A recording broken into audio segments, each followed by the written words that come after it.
Rempang Batam membara. Kamis 7 September 2023. Warga menolak relokasi kampungnya, yang akan dibangun proyek Rempang Eco City. Mereka menolak, karena merasa tak dilibatkan dalam diskusi tentang pemindahan kampung mereka, terutama relokasi 16 kampung tua bersejarah mereka.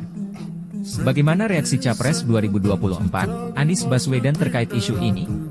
Ini soal isu Pak, kemarin kan sempat terjadi rusuh di Batam di warga Rempang. Tanggapan dari Pak Anies dan Caimin supaya tidak terjadi hal tersebut kembali, apalagi mengenai anak-anak sekolahan, begitu gas air matanya.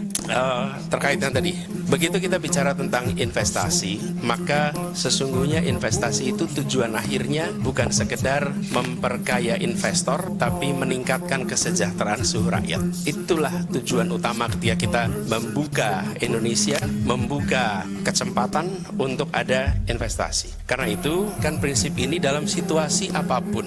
Karena kita tahu bahwa pelaksanaan selalu ketemu dengan berbagai macam tantangan di lapangan. Kalau kegiatan investasi justru memicu penderitaan, justru memicu kondisi yang tidak sehat di dalam kesejahteraan rakyat, maka ini perlu ada langkah-langkah koreksi. Kami merasakan pengalaman di Jakarta ketika ada tindakan-tindakan kekerasan yang menyangkut penggeseran, penggusuran, itu luka sosialnya lama. Teman-teman mungkin ingat di Jakarta pada masa di mana kampung-kampung dibolduser, kampung-kampung digeser, itu lukanya lama. Saya datang ke tempat-tempat yang kita bangunkan rumah kemudian, misalnya masyarakat di Bukit Duri.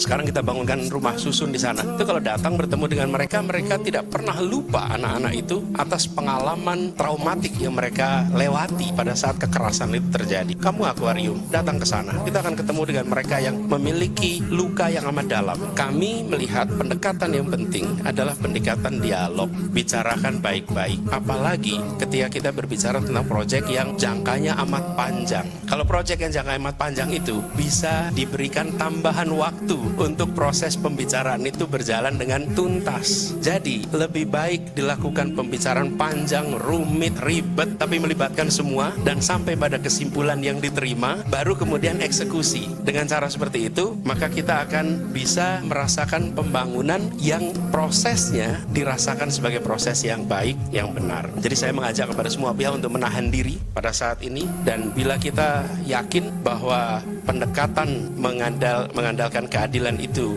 dijalankan dengan benar, kami yakin itu, maka ketenangan, keteduhan akan hadir. Jadi kami melihat penting sekali untuk mengedepankan proses yang damai, proses yang melibatkan semua, dan beri waktu ekstra sehingga proses dialog itu berjalan dengan baik. Kami melakukan banyak sekali pengalaman di Jakarta ketika kita harus berdialog dengan warga, itu panjang prosesnya melalui fasilitasi yang tidak sebentar, tapi begitu tercapai kesepakatan, jalan ke depannya itu mudah sekali karena semua merasakan manfaat. Itu ya jawaban saya. Terima kasih.